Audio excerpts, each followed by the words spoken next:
Ankole Media TV twakwakira mwebale kutukunda. Amazina ndi Joana, program n'amagara. Ate lizoba twija kureba emigasho yokukora ebisasayizi. Abantu abingi ntwenda kuguma omwanya gumwe bakugira nti yirukangaho ninga tamburamu tokwenda konka ukimanye nti buriho kwanga kora exercise mutayi wanje noba noyiretera endwara omagara gawe abo kugira nti exercises niziyamba amagara gitu kuba physically fit.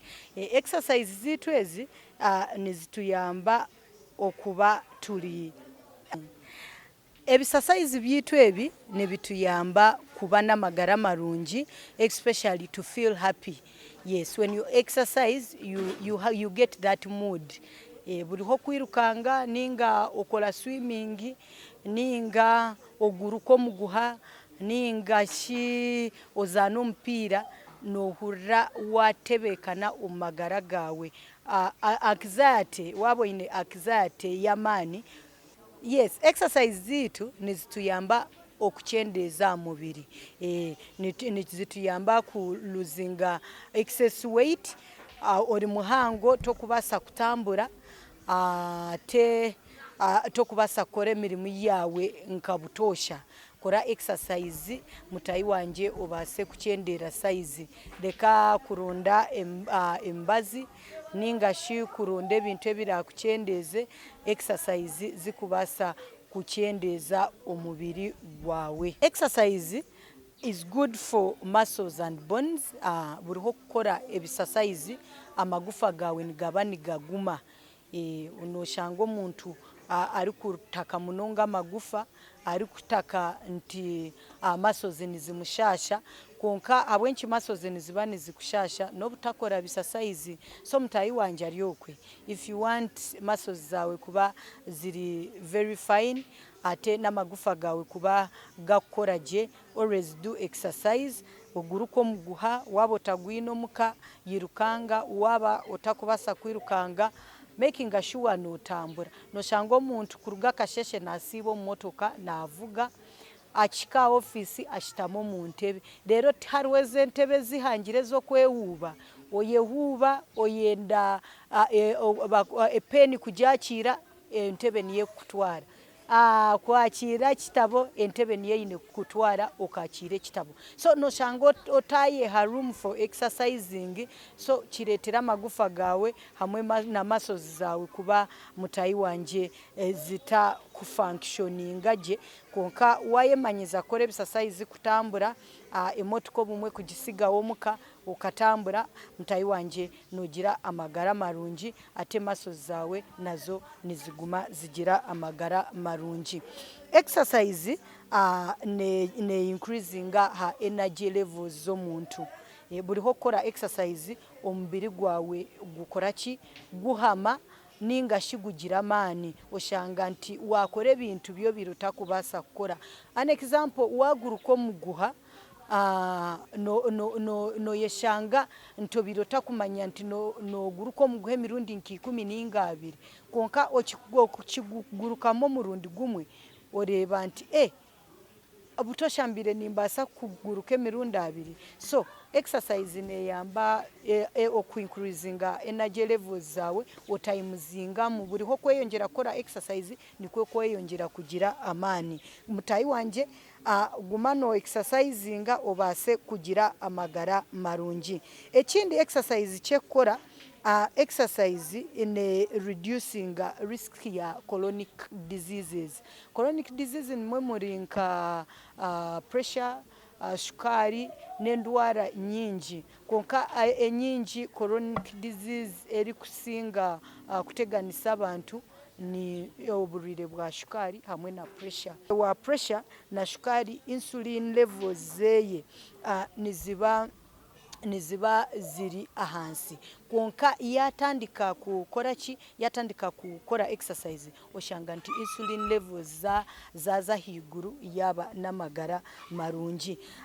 Abantu abandi abakukira kuganyurwa mu munonga omukukora ebisasaizi n'abantu abine type 2 diabetes. Iwe wabo ine type 2 diabetes endwara ya shukari konka eri stage 2 mutayi wanje making sure nti nokora ebisasaizi obase kutangira endwara egi ninga obase kugichendeza hamwe n'abandi aba endwara y'omutima waba nokira kufuna omutima gukwehuba akora munonga ebisasaizi obase kugira omutima oguli healthy hamwe n'aba cancer aba cancer especially abine cancer ya kidney ningashi lung cancer ningashi liver cancer mutayi wanje wabo ine cancer zezi making sure nti no kore ebisasaizi because ebisasaizi nibiyamba handwareji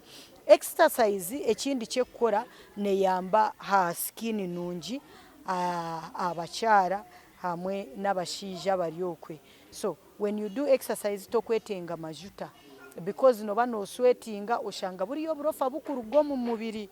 So always do exercise omuchara ryokwe obase kuba nogira skin nungi eri kwegombesa. Exercise neyamba na brain health hamwe no kwijuka. Iwari ari kukira kwebwa ninga shito kwenda abana bawe bebwe always do exercising, put exercise as a routine. It boosts the memory, it boosts your brain. Ebisasaizi nibi boosting memory yitu ate nibiyamba blood flow omu brains zitu. So wano kora exercise manyanti obwongo bwawe ninga shi brain yawe oriyo no giyamba. Ebisasaizi nibiyamba ha kurelaxinga embiri yitu hamwe no kufuna sleep, good sleep ninga kubyamaje. Buri ho kwirukanga ninga shi okazana ompira wakubyama nohura oruhukire oshanti bine kintu kibakuruhura omagara gawe.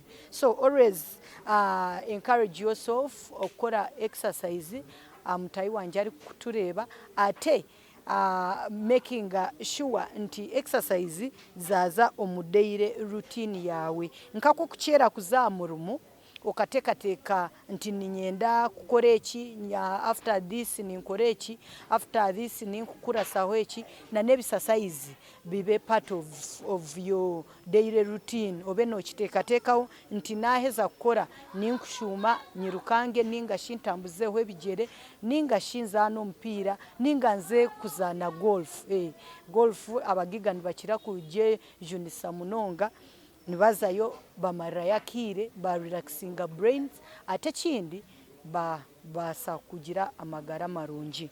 Exercise niziyamba no kuchendeza ha busasi especially omuntu waba oyine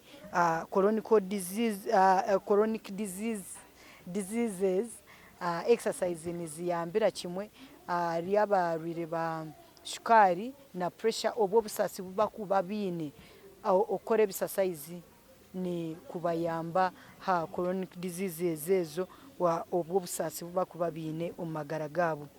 Exercise zitu is promoting that sex life abo kugira nti buriho kukora duiro ninga buriho ku exercisinga muscles zawe niziguma ziri intact.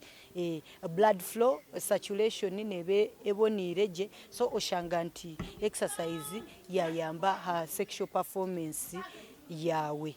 Kare mutayi wanje especially abashija mwetemu omuhimbo gukora exercise to be n'amagara marungi ninga shi amagara gokuraniwe nokunda. Program yitu y'amagara mutayi wanje nikwe yarebeketyo nitukwijusa nti tworeke rukundo by subscribing ninkwendeza izo barungi ruhanga kunkumi.